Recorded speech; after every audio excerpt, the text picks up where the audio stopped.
Hey dear everyone, Vandana here and welcome to my YouTube channel। ਅੱਜ ਆਪਾਂ computer components ਦੇ ਬਾਰੇ ਵਿੱਚ ਪੜਾਂਗੇ। ਦੇਖੋ ਬੇਸਿਕਲੀ ਕੰਪਿਊਟਰ ਦੇ ਕੰਪੋਨੈਂਟਸ ਕੀ ਹੁੰਦੇ ਹਨ, ਠੀਕ ਹੈ ਨਾ। ਆਪਾਂ ਬਚਪਨ ਤੋਂ ਹੀ ਨਾ ਕੰਪਿਊਟਰ ਦਾ ਇੱਕ ਸਿੰਪਲ ਜਿਹਾ ਡਾਇਗਰਾਮ ਪੜ੍ਹਦੇ ਆ ਰਹੇ ਹਾਂ ਕਿ ਆਪਣੇ ਕੋਲ ਇੱਕ ਇਨਪੁਟ ਹੈ, ਠੀਕ ਹੈ।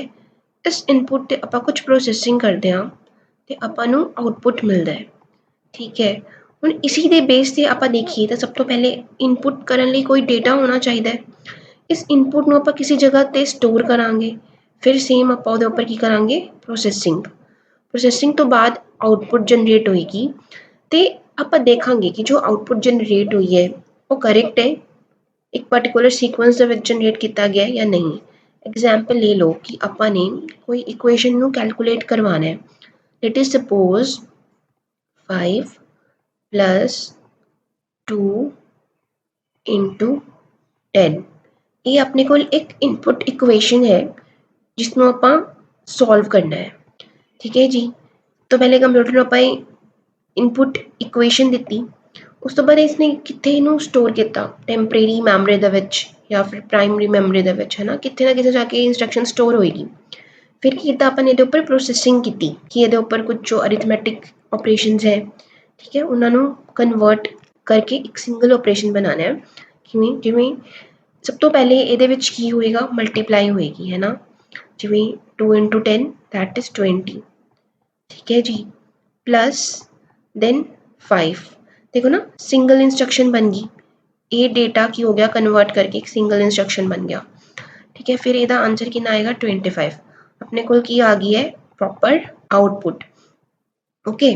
ਤੇ ਉਸ ਤੋਂ ਬਾਅਦ ਆਪਾਂ ਕੀ ਕਰਾਂਗੇ, ਕੰਟਰੋਲ ਕਰਾਂਗੇ ਵਰਕ ਫਲੋ ਨੂੰ ਕਿ ਕਰੈਕਟ ਸੀਕੁਐਂਸ ਹੈ ਜਿਹਦੇ ਵਿੱਚ ਆਪਾਂ ਨੇ ਆਪਰੇਸ਼ਨ ਨੂੰ ਪਰਫਾਰਮ ਕੀਤਾ ਹੈ ਕਿ ਨਹੀਂ ਕੀਤਾ, ਠੀਕ ਹੈ। ਤਾਂ ਫਰਸਟ ਕੀ ਹੈ, take input, it is the process of entering data and instruction into the computer system.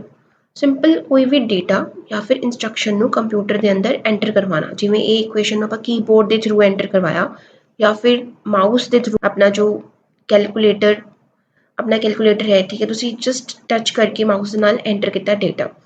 Second ਕੀ ਹੈ, ਸਟੋਰ ਦਾ ਡੇਟਾ। ਹੁਣ ਤੁਸੀਂ ਇਹ ਜੋ ਡੇਟਾ ਹੈ, ਠੀਕ ਹੈ, ਇਹਨੂੰ ਕਿੱਥੇ ਨਾ ਕਿੱਥੇ ਅਵੇਲੇਬਲ ਮੈਮਰੀ ਦੇ ਵਿੱਚ ਸੇਵ ਕੀਤਾ ਤਾਂ ਕਿ ਇਹ ਪ੍ਰੋਸੈਸਿੰਗ ਦੇ ਲਈ ਅਵੇਲੇਬਲ ਹੋ ਜਾਵੇ ਜਦੋਂ ਵੀ ਆਪਾਂ ਨੂੰ ਚਾਹੀਦਾ ਹੈ। Third is the processing data. ਕੀ ਕਹਿ ਰਿਹਾ ਕਿ ਪਰਫਾਰਮ ਕੀਤੇ ਕੁਝ ਅਰਿਥਮੈਟਿਕ ਆਪਰੇਸ਼ਨ ਜਾਂ ਫਿਰ logical operation in data in order to convert them into useful information. ਦੇਖੋ ਉਰੇ ਬੜੀ ਟੈਕਨੀਕਲ ਟਰਮ ਆ ਰਹੀ ਹੈ, ਡੇਟਾ ਨੂੰ ਆਪਾਂ ਇਨਫੋਰਮੇਸ਼ਨ ਦੇ ਵਿੱਚ ਕਨਵਰਟ ਕੀਤਾ, ਸੀ ਹੇਅਰ, ਹੈ ਨਾ। ਡੇਟਾ ਨੂੰ ਤੁਸੀਂ ਇਨਫੋਰਮੇਸ਼ਨ ਦੇ ਵਿੱਚ ਕਨਵਰਟ ਕੀਤਾ, okay. Number 4 is the output information, the process of producing the useful information or the result for the user such as the printed report or visual display। ਹੁਣ ਦੇਖੋ ਇਵੇਂ, ਇਹ ਤਾਂ ਬਹੁਤ ਹੀ ਸਿੰਪਲ ਆਪਾਂ ਐਗਜ਼ਾਮਪਲ ਲਿੱਤਾ ਹੈ ਨਾ। ਜੇਕਰ ਕੰਪਲੈਕਸ ਕੋਈ ਡੇਟਾ ਹੈ, ਠੀਕ ਹੈ, ਕੋਈ ਕੰਪਲੈਕਸ ਕੈਲਕੂਲੇਸ਼ਨ ਹੈ ਤਾਂ ਉਹਦਾ ਆਪਾਂ ਕੀ ਕਰਦੇ ਹਾਂ, ਜਾਂ ਤਾਂ ਆਪਾਂ ਪ੍ਰਿੰਟ ਆਊਟ ਲੈ ਲੈਂਦੇ ਹਾਂ, ਠੀਕ ਹੈ, ਜਾਂ ਫਿਰ ਤੁਸੀਂ ਕੀ ਕਰਦੇ ਹੋ, ਸਿੰਪਲ ਸਕਰੀਨ ਤੋਂ ਫੋਟੋ ਕਲਿੱਕ ਕੀਤੀ, ਹਾਂਜੀ ਇਹ ਆਊਟਪੁੱਟ ਆਈ ਹੈ, clear. Number 5 is control the workflow, direct the manner and the sequence in which all the above operations are performed। देखो कंट्रोल किया जाएगा ताकि कोई वल्नरेबिलिटी ना होए, ठीक है। प्रॉपर कंट्रोल फ्लो रहता है अपना ताकि जो डेटा है वो एक सीक्वेंस से दूसरे सीक्वेंस में स्मूथली और परफेक्टली मूव करे, ओके। एक ही है कंप्यूटर कंपोनेंट्स 5, राइट। ਹੁਣ ਦੇਖੋ ਮੇਨ ਕੀ ਆ ਗਿਆ, ਆਪਣਾ ਬਲੌਕ ਡਾਇਗਰਾਮ ਆਫ ਕੰਪਿਊਟਰ। ਇਹਦੇ ਵਿੱਚ ਆਪਣੇ ਕੋਲ ਪ੍ਰੋਪਰ ਇਮੇਜ ਆਉਂਦੀ ਹੈ ਕੰਪਿਊਟਰ ਦੀ। ਦੇਖੋ ਸਭ ਤੋਂ ਪਹਿਲੇ ਆਪਣੇ ਕੋਲ ਕੀ ਹੈ, ਡੇਟਾ, ਠੀਕ ਹੈ, ਜੋ ਇਨਪੁਟ ਕਰਵਾ ਰਿਹਾ ਹੈ ਯੂਜ਼ਿੰਗ ਦਾ ਮਾਊਸ, ਕੀਬੋਰਡ, ਕੋਈ ਵੀ ਟਾਈਪ ਦਾ ਇਨਪੁਟ ਡਿਵਾਈਸ ਹੈ। ਹੁਣ ਇਹ ਡੇਟਾ ਗਿਆ ਮੇਨ ਮੈਮਰੀ ਦੇ ਅੰਦਰ, ਸੀ ਦਾ ਐਰੋ ਹੇਅਰ, ਠੀਕ ਹੈ। ਡੇਟਾ ਕਿੱਥੇ ਗਿਆ, ਮੇਨ ਮੈਮਰੀ ਦੇ ਅੰਦਰ। ਹੁਣ ਮੇਨ ਮੈਮਰੀ ਦੇ ਅੰਦਰ ਡਿਪੈਂਡ ਕਰੇਗਾ ਕਿ ਤੁਸੀਂ ਡੇਟਾ ਦੇ ਉੱਪਰ ਕਿਹੜਾ ਆਪਰੇਸ਼ਨ ਪਰਫਾਰਮ ਕਰਨਾ ਹੈ। ਜੇਕਰ ਕੁਝ ਕੈਲਕੂਲੇਸ਼ਨਸ ਹੈ ਤਾਂ ਤੁਸੀਂ ਕੀ ਕਰੋਗੇ, ਇਹਨੂੰ ਇੱਥੇ ਭੇਜ ਦੋਗੇ, ਹੈ ਨਾ, ਇੱਥੇ ਆ ਜਾਣੀ ਹੈ। ਫਿਰ ਕਹਿ ਰਹੇ ਕਿ ਇਹਨੂੰ ਸੇਵ ਕਰਕੇ ਵਾਪਸ ਮੇਨ ਮੈਮਰੀ ਦੇ ਵਿੱਚ ਲੈ ਕੇ ਆਏ। ਹੁਣ ਮੇਨ ਮੈਮਰੀ ਤੋਂ ਅਗਰ ਆਪਾਂ ਨੇ ਸਟੋਰ ਕਰਕੇ ਰੱਖਣਾ ਡੇਟਾ ਨੂੰ, ਕੋਈ ਫਾਈਲ ਸੇਵ ਕਰਨੀ ਹੈ, ਤੇ ਆਪਾਂ ਉਹਨੂੰ ਕੀ ਕਰਾਂਗੇ, ਸੈਕੰਡਰੀ ਮੈਮਰੀ ਦੇ ਅੰਦਰ ਲੈ ਆਵਾਂਗੇ। ਆਪੋਜ਼ਿਟ ਵੀ ਹੈ, ਅਗਰ ਸੈਕੰਡਰੀ ਮੈਮਰੀ ਤੋਂ ਕੋਈ ਚੇਂਜਸ ਕਰਨੇ ਆ ਤਾਂ ਆਪਾਂ ਉਹਨੂੰ ਕਿੱਥੇ ਲਿਆਵਾਂਗੇ, ਮੇਨ ਮੈਮਰੀ ਦੇ ਅੰਦਰ, ਰਾਈਟ, ਮੇਨ ਮੈਮਰੀ ਦੇ ਅੰਦਰ। ਤੇ ਉਸ ਤੋਂ ਬਾਅਦ ਆਪਾਂ ਨੂੰ ਕੀ ਮਿਲੇਗੀ, output in the farm of monitor, printer etcetera. ਹੁਣ ਇਹਨਾਂ ਸਭ ਚੀਜ਼ਾਂ ਦੇ ਵਿੱਚ ਆਪਣੇ ਕੋਲ ਇੱਕ हो रही है that is your control unit. Control unit ਕੀ ਕਰ ਰਹੀ ਹੈ ਬੇਸਿਕਲੀ ਸਭ ਚੀਜ਼ਾਂ ਨੂੰ ਕੰਟਰੋਲ ਫਲੋ ਹੈ ਕਿ ਹਾਂ ਪ੍ਰੋਪਰ ਕੰਟਰੋਲ ਦੇ ਵਿੱਚ ਜੋ ਸਿਸਟਮ ਹੈ ਉਹ ਵਰਕ ਕਰ ਰਿਹਾ ਹੈ ਠੀਕ ਹੈ। ਦੇਖੋ ਇਹ ਕਨੈਕਟਡ ਹੈ ਇਨਪੁਟ ਦੇ ਨਾਲ as well as your secondary storage. Similarly main memory ਦੇ ਨਾਲ ਵੀ ਕਨੈਕਟਡ ਹੈ ਜਿੱਥੇ ਜਿੱਥੇ ਡੇਟਾ ਜਾਏਗਾ ਐਜ਼ ਵੈਲ ਐਜ਼ ਆਊਟਪੁੱਟ ਦੇ ਨਾਲ। ਤੇ ਆਊਟਪੁੱਟ ਆਪਾਂ ਨੂੰ ਪ੍ਰਿੰਟਰ ਤੇ ਮੋਨੀਟਰ ਦੇ ਫਾਰਮ ਦੇ ਵਿੱਚ ਮਿਲ ਜਾਏਗੀ ਔਰ ਦੇਖੋ ਉਦੋਂ ਡੇਟਾ ਸੀ ਤੇ ਉਰੇ ਆ ਕੇ ਕੀ ਹੋ ਗਿਆ ਇਨਫੋਰਮੇਸ਼ਨ ਠੀਕ ਹੈ ਨਾ। Process farm of data is called as information okay.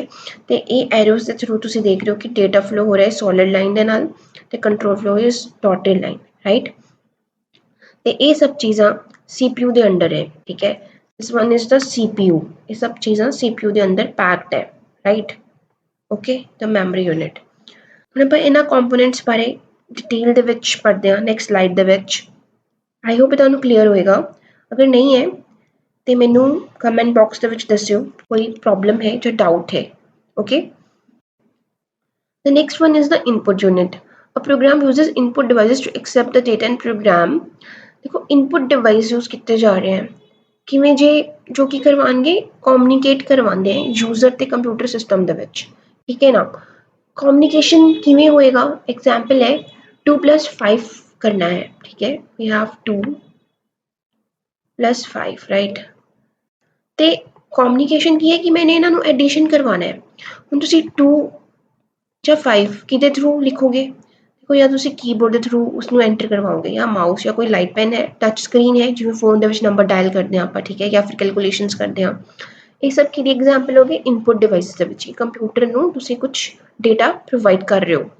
Then ਆਪਣੇ ਕੋਲ ਕੀ ਆ ਗਿਆ ਆਊਟਪੁੱਟ ਦਾ ਸੇਮ ਹੀ ਹੈ same as the input but output ਕੀ ਹੈ interface between the computer and the user. ਜੋ ਕੰਪਿਊਟਰ ਨੇ ਡੇਟਾ ਨੂੰ ਪ੍ਰੋਡਿਊਸ ਕੀਤਾ ਉਹਨੂੰ ਕਿੱਥੇ ਦਿਖਾਇਆ ਜਾਏਗਾ ਆਊਟਪੁੱਟ ਡਿਵਾਈਸ ਦੇ ਵਿੱਚ ਠੀਕ ਹੈ। These device take the machine coded output result from the processor. Processor ਨੇ ਜੋ ਰਿਜ਼ਲਟ ਪ੍ਰੋਡਿਊਸ ਕੀਤਾ ਉਹਨੂੰ ਕਨਵਰਟ ਕਰਦਾ ਇੱਕ ਫਾਰਮ ਦੇ ਵਿੱਚ ਜੋ ਯੂਜ਼ ਕਰੀ ਜਾਂਦੀ ਹੈ ਹਿਊਮਨ ਬੀਂਗਸ ਦੇ ਥਰੂ। ਮਤਲਬ ਤੁਹਾਡਾ ਡੇਟਾ ਡਿਜੀਟਲੀ ਪ੍ਰੋਡਿਊਸ ਹੋਇਆ ਇਹਨੇ ਕੀ ਕੀਤਾ ਉਹਨੂੰ ਕਨਵਰਟ ਕਰਤਾ ਹਿਊਮਨ ਲੈਂਗੁਏਜ ਦੇ ਵਿੱਚ ਜਿਵੇਂ ਆਪਾਂ ਇੰਗਲਿਸ਼ ਪੜ੍ਹ ਸਕਦੇ ਹਾਂ ਰਾਈਟ ਪੰਜਾਬੀ ਪੜ੍ਹ ਸਕਦੇ ਹੋ ਹਿੰਦੀ ਪੜ੍ਹ ਸਕਦੇ ਹੋ ਤੇ ਉਸਨੂੰ ਕਨਵਰਟਰ ਨਾਲ ਕਨਵਰਟ ਕਰਤਾ। Then we have a memory unit. The main memory of the computer store the program and the data before processing। ਕਿ ਮੇਨ ਮੈਮਰੀ ਦੇ ਅੰਦਰ that is your primary memory ਦੇ ਅੰਦਰ ਪ੍ਰੋਗਰਾਮ ਤੇ ਡੇਟਾ ਨੂੰ store ਕੀਤਾ ਜਾਂਦਾ ਹੈ ਪ੍ਰੋਸੈਸਿੰਗ ਕਰਨ ਤੋਂ ਪਹਿਲੇ। There is a need for the secondary storage device or auxiliary memory devices to provide the backup storage। ਹੁਣ ਕਹਿੰਦੇ ਪ੍ਰਾਇਮਰੀ ਮੈਮਰੀ ਵਿੱਚ ਸਟੋਰ ਕਰਤਾ ਹੁਣ ਕਹਿੰਦੇ ਕਿ ਇੱਥੇ ਸੈਕੰਡਰੀ ਮੈਮਰੀ ਵੀ ਹੋਏਗੀ ਜਿਹਦੇ ਵਿੱਚ ਤੁਸੀਂ ਜਿਸਨੂੰ ਤੁਸੀਂ ਆਕਸਿਲਰੀ ਮੈਮਰੀ ਵੀ ਕਹਿੰਦੇ ਹੋ ਉਹ ਕੀ ਪ੍ਰੋਵਾਈਡ ਕਰੇਗੀ ਬੇਸਿਕਲੀ ਬੈਕਅਪ ਰਾਈਟ। ਤਾਂ ਕਹਿ ਰਹੇ the term memory usually refers to the main memory of the computer. ਜਦੋਂ ਮੈਮਰੀ ਬੋਲਿਆ ਨਾ ਸਿੰਪਲ ਮੈਮਰੀ ਦਾ ਮਤਲਬ ਕੀ ਹੈ main memory that is your RAM ਠੀਕ ਹੈ। wherever the word storage is used for the memories like that exist on disk CDs copies that is floppies ठीक है FL ना जॉइंट हो गया और टेप्स ठीक है। मेमोरी मतलब मेन मेमोरी और स्टोरेज का मतलब क्या हो गया अपना बेसिकली सेकेंडरी मेमोरी ओके जिसकी एग्जांपल है CD pen drive right. The main memory is usually called a physical memory which refers to the chip that is your IC integrated circuit capable of holding data and instruction। The main memory must store many data items and have some ways of retrieving them when they are needed। ਉਹਨੂੰ ਕੀ ਕਹਿ ਰਿਹਾ ਕਿ primary memory ਤਾਂ ਹੈਗੀ ਆ ਆਪਣੇ ਕੋਲ ਕਿ ਨਾ ਉਹ ਕੈਪੇਬਲ ਹੋਏ ਠੀਕ ਹੈ ਨਾ ਕਿ ਸਟੋਰ ਕਰ ਸਕੀਏ ਇਹਦੇ ਵਿੱਚ ਆਪਾਂ ਆਈਟਮਸ ਨੂੰ ਔਰ ਜਦੋਂ ਆਪਾਂ ਨੂੰ ਆਈਟਮ ਚਾਹੀਦੀ ਹੈ ਤਾਂ ਤੁਸੀਂ ਉਹ ਆਈਟਮ ਨੂੰ ਰਿਟਰੀਵ ਕਰਕੇ ਵੀ ਲੈ ਕੇ ਆ ਸਕਦੇ ਹੋ okay. The memory has a number of location in its storage each location the memory has a unique number called as memory address. It serves to identify it the storage and the retrieval। देखो बच्चे basically memory ਨੂੰ ਆਪਾਂ ਨਾ ਜੋ ਇਲੂਜ਼ਨ ਹੈ like this cells ਦੇ farm ਦੇ ਵਿੱਚ ਰਹਿੰਦੀ ਹੈ ਠੀਕ ਹੈ। ਸੈਲਸ ਦੇ ਫਾਰਮ ਦੇ ਵਿੱਚ ਜਿਵੇਂ ਸਟਾਰਟਿੰਗ ਕੀਤੀ 0 to n ਠੀਕ ਹੈ n ਤੱਕ ਆਪਣੇ ਕੋਲ ਸੈਲਸ ਹੈ। ਹੁਣ ਇਹਨੂੰ ਤੁਸੀਂ ਨੰਬਰਿੰਗ ਕਰਨੀ ਹੈ ਇਹ ਜੋ ਹੈ ਦਿਸ ਇਜ਼ ਕਾਲਡ ਐਡਰੈਸ ਠੀਕ ਹੈ ਐਡਰੈਸ। ਸੇਮ ਐਵੇਂ ਜਿਵੇਂ ਆਪਾਂ ਇੱਕ ਕਲੋਨੀ ਦੇ ਵਿੱਚ ਰਹਿੰਦੇ ਹਾਂ ਰਾਈਟ ਐਗਜ਼ਾਮਪਲ ਇਹ ਲਓ ਕਿ ਤੁਸੀਂ ਇੱਕ ਕਲੋਨੀ ਦੇ ਵਿੱਚ ਰਹਿ ਰਹੇ ਹੋ ਹੁਣ ਹਰ ਇੱਕ ਦਾ ਆਪਣਾ ਕੀ ਹੈ ਹਾਊਸ ਨੰਬਰ ਹੈ ਠੀਕ ਹੈ ਬਲੌਕ ਨੰਬਰ ਹੈ। ਹਾਊਸ ਨੰਬਰ ਡਿਫਰੈਂਟ ਹੋਏਗਾ ਤਾਂ ਹੀ ਆਇਡੈਂਟੀਫਾਈ ਹੋਏਗਾ ਨਾ ਦਿਸ ਹਾਊਸ ਤੋਂ ਠੀਕ ਹੈ। ਤੇ ਸੇਮ ਐਵੇਂ ਹੀ ਕੰਸੈਪਟ ਮੈਮਰੀ ਦੇ ਵਿੱਚ ਲਗਾਇਆ ਜਾਂਦਾ ਹੈ। ਇਹ ਜੋ ਸੈੱਲ ਹੈ ਨਾ, this is called a cell, ਇਹਦੇ ਵਿੱਚ ਕੀ ਹੈ, ਡੇਟਾ, ਠੀਕ ਹੈ, ਡੇਟਾ, ਤੇ ਇਸ ਡੇਟਾ ਦਾ ਇੱਕ ਪਾਰਟਿਕੂਲਰ ਐਡਰੈਸ ਰਹੇਗਾ। ਓਕੇ, ਇਸ ਐਡਰੈਸ ਤੋਂ ਤੁਸੀਂ ਆਇਡੈਂਟੀਫਾਈ ਕਰੋਗੇ ਕਿ ਆਪਾਂ ਕਿਹੜੇ ਡੇਟਾ ਨੂੰ ਐਕਸੈਸ ਕਰਨਾ ਹੈ ਨਾ। ਇਹ memory has a number of locations, ਠੀਕ ਹੈ। ਤੇ ਟੋਟਲ ਨੰਬਰ ਆਫ ਕਿੰਨੇ ਪੋਸੀਬਲ ਬੰਦੇ ਹੈ, 2 ਰੇਜ਼ ਟੂ ਦੀ ਪਾਵਰ n ਕੰਬੀਨੇਸ਼ਨਸ ਬੰਦੇ ਹੁੰਦੇ ਇਹਨਾਂ ਨੂੰ ਐਡਰੈਸਿਸ ਦੇ ਲਈ। ਓਕੇ, ਜਿਸ ਨੂੰ ਆਪਾਂ ਕੀ ਕਹਿੰਦੇ ਆ, memory address. Fine. Okay, next is the CPU। ਦੇਖੋ CPU that is central processing unit, ਆਪਾਂ ਬਚਪਨ ਤੋਂ ਪੜ੍ਹਦੇ ਆ ਰਹੇ ਹਾਂ, CPU is the brain of any computer system, ਠੀਕ ਹੈ। It is just like the human brain that takes all the major decisions, make all sorts of calculation and directs different parts of computer function by activating and controlling the operation। ਕਿ ਜਿਵੇਂ ਇੱਕ ਇਨਸਾਨ ਦਾ ਦਿਮਾਗ ਉਸਨੂੰ ਹਰ ਕੰਮ ਜਾਂ ਹਰ ਇੱਕ ਫੈਸਲਾ ਲੈਣ ਦੇ ਲਈ ਕੈਪੇਬਿਲਿਟੀ ਪ੍ਰੋਵਾਈਡ ਕਰਦਾ ਹੈ, ਠੀਕ ਹੈ। ਸੇਮ ਟੂ ਸੇਮ ਉਵੇਂ ਹੀ ਕੰਪਿਊਟਰ ਦਾ ਜੋ ਬ੍ਰੇਨ ਹੈ ਉਹ CPU ਹੈ।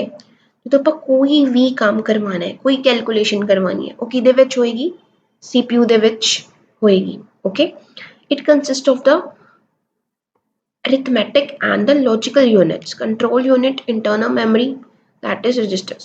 ਓਕੇ, ਉਹਨੇ ਕੀ ਕਹਿ ਰਿਹਾ ਕਿ ਇਹਦੇ ਅੰਦਰ ਕੀ ਕੀ ਰਹਿੰਦਾ ਹੈ, ਇੱਕ ਤਾਂ ਕੈਲਕੂਲੇਸ਼ਨ ਕਰਨ ਵਾਲਾ ਪਾਰਟ, ਠੀਕ ਹੈ, control unit, internal memory, right. The control unit of the CPU coordinate the action of the entire system। ਦੇਖੋ ਪੂਰੇ ਦੇ ਪੂਰੇ ਸਿਸਟਮ ਨੂੰ ਕੰਟਰੋਲ ਕਰਨਾ ਪੈਂਦਾ ਹੈ, ਠੀਕ ਹੈ, ਤੇ ਇਹਦੇ ਲਈ ਆਪਾਂ ਕੰਟਰੋਲ ਯੂਨਿਟ ਯੂਜ਼ ਕਰਦੇ ਹਾਂ। Okay, programs provide the CPU a set of instruction to follow and perform a specific task। ਦੇਖੋ ਇੱਕ ਪਾਰਟਿਕੂਲਰ, ਦੇਖੋ ਸਪੋਜ਼ ਕਰੋ ਤੁਸੀਂ ਇੱਕ ਵਰਡ ਦੇ ਵਿੱਚ ਡਾਕੂਮੈਂਟ ਕ੍ਰੀਏਟ ਕਰਨਾ ਹੈ, ਠੀਕ ਹੈ, ਤੇ ਉਹ ਕੀ ਹੋ ਗਿਆ, ਇੱਕ ਸੈਟ ਆਫ ਇੰਸਟਰਕਸ਼ਨ ਹੈ ਕਿ ਓਪਨ MS ਵਰਡ, ਇੰਸਟਰਕਸ਼ਨ ਦੇ ਦਿੱਤੀ ਗਈ ਹੈ ਕਿ ਪਾਰਟਿਕੂਲਰ ਐਪ ਨੂੰ ਓਪਨ ਕੀਤਾ ਜਾਵੇ।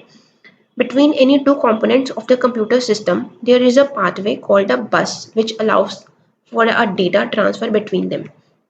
This is a very important term। देखो बस की है बेसिकली एक लाइन है, ठीक है, लाइन की वायर कह सकते हैं आप, है ना। जिमें सपोज करो कि इनपुट यूनिट है, ठीक है, सिंपल है, इनपुट है, ठीक है जी। ਤੇ ਆਪਣਾ ਉਹ ਇੰਟਰਫੇਸ ਹੁੰਦਾ ਹੈ, ਮਤਲਬ ਜਿਵੇਂ ਕਨੈਕਸ਼ਨ ਬਣਾ ਰੱਖਿਆ ਆਪਾਂ ਨੇ, ਤਾਂ ਇਸ ਕਨੈਕਸ਼ਨ ਨੂੰ ਆਪਾਂ ਕੀ ਕਹਾਂਗੇ, ਬੱਸ ਕਹਾਂਗੇ, ਠੀਕ ਹੈ ਨਾ। ਜਿਵੇਂ ਤੁਸੀਂ ਡੇਟਾ ਨੂੰ ਟਰਾਂਸਫਰ ਕੀਤਾ, ਔਰ ਇਨਪੁਟ ਦੇ ਵਿੱਚ ਕੁਝ ਟਰਾਂਸਫਰ ਕੀਤਾ ਡੇਟਾ, ਤੇ ਆਪਾਂ ਆਊਟਪੁੱਟ ਦੇ ਵਿੱਚ ਇਨਫੋਰਮੇਸ਼ਨ ਜੋ ਬਣ ਕੇ ਆਈ ਉਹ ਕਮਿਊਨੀਕੇਟ ਤੱਕ ਵਾਇਰ ਦੇ ਥਰੂ ਹੀ ਕਰੇਗਾ, ਤੇ ਇਸ ਵਾਇਰ ਨੂੰ ਆਪਾਂ ਕੀ ਕਹਿੰਦੇ ਹੁੰਦੇ ਆ, ਬੱਸ। ਤੇ ਦੋ ਤਰ੍ਹਾਂ ਦੀ ਹੁੰਦੀ ਹੈ, ਇੱਕ ਹੁੰਦੀ ਹੈ ਡੇਟਾ ਬੱਸ ਤੇ ਇੱਕ ਹੁੰਦੀ ਹੈ ਐਡਰੈਸ ਬੱਸ, ਰਾਈਟ। ਐਡਰੈਸ ਬੱਸ, ਐਡਰੈਸ ਬੱਸ ਦੇ ਵਿੱਚ ਕੀ ਹੈ, ਜੋ ਮੈਮਰੀ ਦਾ ਐਡਰੈਸ ਕੈਰੀ ਕਰੇਗੀ। ਡੇਟਾ ਬੱਸ ਦੇ ਵਿੱਚ ਕੀ ਹੈ, ਜੋ ਸੈੱਲ ਦੀ ਵੈਲਿਊ ਕੈਰੀ ਕਰੇਗੀ, ਠੀਕ ਹੈ, ਡੇਟਾ ਦੀ ਕੀ ਵੈਲਿਊ ਹੈ। ਓਕੇ, ਆਈ ਹੋਪ ਇਹ ਕਲੀਅਰ ਹੋਏਗਾ। Control unit of the CPU control all the hardware operations, that is those of input units, output units, memory unit and the processor unit। देखो control unit की करता है, control करेगा कौन केड़ा hardware attached है, ठीक है, मेरी मैमरी यूनिट प्रॉपर वर्क कर रही है कि मेरा प्रोसेसर प्रॉपर वर्क कर रहा है। ਤੁਸੀਂ ਦੇਖੋ ਕਦੀ ਕਦੀ ਤੁਸੀਂ ਪੈਨ ਡਰਾਈਵ ਲਗਾਉਂਦੇ ਹੋ, ਹੈ ਨਾ, ਪੈਨ ਡਰਾਈਵ ਨੂੰ ਅਟੈਚ ਕੀਤਾ ਕੰਪਿਊਟਰ ਦੇ ਵਿੱਚ, ਨਾਲ ਨਾਲ ਮੈਸੇਜ ਆਉਂਦਾ ਕਿ ਇੱਕ ਨਿਊ ਡਿਵਾਈਸ ਡਿਟੈਕਟ ਕੀਤਾ ਗਿਆ ਹੈ, ਠੀਕ ਹੈ, ਤੇ ਉਹ ਕੌਣ ਕਰ ਰਿਹਾ, ਕੰਟਰੋਲ ਯੂਨਿਟ ਕਰ ਰਿਹਾ ਹੈ, ਕੰਟਰੋਲ ਕਰ ਰਿਹਾ ਕਿ ਮੇਰੀ ਜੋ ਸਿਸਟਮ ਦੇ ਵਿੱਚ ਹੈ, ਕਿਆ ਸਿਸਟਮ ਹਰ ਇੱਕ ਬੰਦਾ ਆਪਣਾ, हर एक यूनिट अपना प्रॉपर वर्क कर रही है या नहीं कर रही। Same as a your father and mother जो तुहानू कंट्रोल करते हैं कि जो चाइल्ड है वो प्रॉपर वर्क कर रहा है या नहीं कर रहा। Okay, the arithmetic and the logic units in the computer are capable of performing the addition, subtraction, division, multiplication as well as some logical operations. ये जो अरिथमेटिक एंड लॉजिक यूनिट है वो सिंपल मैथ्स दी calculations करता है, जिमें मैंने कुछ add करवाया, सबट्रैक्ट करवाया, डिवाइड कराया तुसी, ठीक है, मल्टीप्लिकेशन है या फिर कुछ लॉजिकल ऑपरेशंस जिमें इफ एल्स, राइट, परफॉर्म कीते। The main function of the CPU is to perform the arithmetic and the logical operation on data taken from the main memory। This line is repeated many times, है ना। main memory to data आया। The CPU is controlled by a list of software instructions। Software instructions are initially stored in secondary memory storage device such as a hard disk, floppy, CD और magnetomes। देखो क्या कह रहे हैं कि जो softwares, ठीक है, ਸੈਕੰਡਰੀ ਮੈਮਰੀ ਦੇ ਵਿੱਚ ਸੀਗੇ। ਡੇਟਾ ਆਪਣਾ ਸੈਕੰਡਰੀ ਮੈਮਰੀ ਤੋਂ ਕਿੱਥੇ ਆਇਆ, ਪ੍ਰਾਇਮਰੀ ਮੈਮਰੀ ਦੇ ਵਿੱਚ। ਪ੍ਰਾਇਮਰੀ ਮੈਮਰੀ ਤੋਂ ਹੀ CPU ਫੈਚ ਕਰੇਗਾ। ਓਕੇ, ਇਹ ਡਾਇਰੈਕਟਲੀ ਸੈਕੰਡਰੀ ਦੇ ਨਾਲ ਕੰਟੈਕਟ ਨਹੀਂ ਕਰੇਗਾ। ਐਗਜ਼ਾਮਪਲ ਲਓ, you want to buy something, ਠੀਕ ਹੈ, ਤੁਹਾਨੂੰ ਮਨੀ ਚਾਹੀਦੀ ਹੈ, ਤੁਸੀਂ ਆਪਣੀ ਮੰਮੀ ਦੇ ਕੋਲ ਗਏ ਹੈ ਨਾ, ਡਾਇਰੈਕਟ ਪਾਪਾ ਦੇ ਕੋਲ ਨਹੀਂ ਗਏ। ਹੁਣ ਮੰਮੀ ਡਾਇਰੈਕਟ ਅਪਰੋਚ ਕਰ ਰਹੀ ਹੈ ਪਾਪਾ ਨੂੰ। ਓਕੇ, ਇਹੀ ਕੰਮ ਇਹਦਾ ਹੈ, ਠੀਕ ਹੈ। ਤੁਸੀਂ ਡਾਇਰੈਕਟ ਕਮਿਊਨੀਕੇਸ਼ਨ ਨਹੀਂ ਕੀਤੀ ਆਪਣੇ ਪਾਪਾ ਨਾਲ, ਥਰੂ ਮੰਮੀ ਤੁਸੀਂ ਕਮਿਊਨੀਕੇਟ ਕੀਤਾ, ਰਾਈਟ। ਸੇਮ ਇਹੀ ਕੰਮ CPU ਦਾ ਹੈ, ਠੀਕ ਹੈ। ਉਹ ਕੀ ਕਰ ਰਿਹਾ ਹੈ, ਕਮਿਊਨੀਕੇਟ ਕਰ ਰਿਹਾ ਪ੍ਰਾਇਮਰੀ ਮੈਮਰੀ ਦੇ ਨਾਲ, ਡਾਇਰੈਕਟ ਟੂ ਸੈਕੰਡਰੀ ਦੇ ਨਾਲ ਕਮਿਊਨੀਕੇਟ ਨਹੀਂ ਕਰੇਗਾ। ਓਕੇ, ਮਤਲਬ ਹੀਰਾਰਕੀ ਬਣਾ ਰੱਖੀ ਹੈ ਆਪਾਂ ਨੇ। ਇਹਨੂੰ ਆਪਣੀ ਰੀਅਲ ਲਾਈਫ ਦੇ ਨਾਲ ਰਿਲੇਟ ਕਰੋ, ਬਹੁਤ ਈਜ਼ੀ ਲੱਗੇਗਾ ਤੁਹਾਨੂੰ ਕੰਪਿਊਟਰ ਸਿਸਟਮ ਪੜ੍ਹਨਾ। Okay, when a program is executed, instruction flow from the main memory to CPU to the buses, ਠੀਕ ਹੈ। ਜੋ ਇਹ ਇੰਟਰਫੇਸ ਰਹੇਗੀ, ਆਪਾਂ ਇਸ ਨੂੰ ਕੀ ਕਹਿੰਦੇ ਹੁੰਦੇ ਆ, ਬੱਸ ਕਹਿੰਦੇ ਹੁੰਦੇ ਆ। ਡੇਟਾ ਫਲੋ ਕਰੇਗਾ using the buses. The instruction are then decoded by a processing unit called the instruction decoder that interprets and implement the instructions. ਹੁਣ ਕਹਿ ਰਹੇ ਕਿ ਜੋ ਇਸ instruction ਨੂੰ decode ਕੌਣ ਕਰੇਗਾ, ਇੱਕ processor, ਠੀਕ ਹੈ। ਮਤਲਬ ਇਸਨੂੰ ਡਿਕੋਡ ਕੀਤਾ ਜਾਏਗਾ। Okay, the ALU perform specific operation such as addition, same ਹੋਈ, ਠੀਕ ਹੈ। ਤੇ ਡੇਟਾ ਨੂੰ ਆਪਾਂ ਕਿੱਥੇ, and conditional test on the data in its register, sending the result back to the main memory or storing another register for the further use. ਹੁਣ ਜੋ register ਹੈ, ਠੀਕ ਹੈ, ਮੇਨ ਮੈਮਰੀ ਹੈ, ਇਹ ਕੰਸੈਪਟ ਆਪਾਂ ਮੈਮਰੀ ਦੇ ਵਿੱਚ ਬਹੁਤ ਡਿਟੇਲ ਨਾਲ ਪੜਾਂਗੇ ਕਿ ਰਜਿਸਟਰ ਕੀ ਹੁੰਦਾ ਹੈ, ਮੇਨ ਮੈਮਰੀ ਕੀ ਹੈ, ਠੀਕ ਹੈ। ਟਿਲ ਦੈਨ ਤੁਸੀਂ ਇਹ ਯਾਦ ਰੱਖਣਾ ਹੈ ਕਿ ਅਰਿਥਮੈਟਿਕ ਲੌਜਿਕ ਆਪਰੇਸ਼ਨ ਦੇ ਵਿੱਚ, ਅਰਿਥਮੈਟਿਕ ਲੌਜਿਕ ਯੂਨਿਟ ਦੇ ਵਿੱਚ ਕੀ ਹੈ, ਆਪਣਾ ਕੋਈ ਵੀ ਮੈਥਮੈਟੀਕਲ ਕੈਲਕੂਲੇਸ਼ਨ ਪਰਫੋਰਮ ਹੋਇਆ ਤੇ ਉਹ ਡੇਟਾ ਨੂੰ ਕਿਸੇ ਨਾ ਕਿਸੇ ਜਾ ਕੇ ਸਟੋਰ ਕਰੋਗੇ, ਤਾਂ ਉਹ ਮੈਮਰੀ ਯੂਨਿਟ ਹੈ ਰਜਿਸਟਰ, ਜਾਂ ਫਿਰ ਮੇਨ ਮੈਮਰੀ ਦੇ ਵਿੱਚ, ਜਾਂ ਫਿਰ ਕੈਸ਼ੇ ਮੈਮਰੀ ਦੇ ਵਿੱਚ ਕਿੱਥੇ ਜਾ ਕੇ ਸਟੋਰ ਕੀਤਾ, ਰਾਈਟ। ਤੇ ਉਹ ਸਟੋਰ ਕਰਕੇ ਉਹਨੂੰ ਫਰਦਰ ਆਪਾਂ ਯੂਜ਼ ਕਰ ਸਕਾਂਗੇ, ਰਿਟਰੀਵ ਕਰ ਸਕਾਂਗੇ।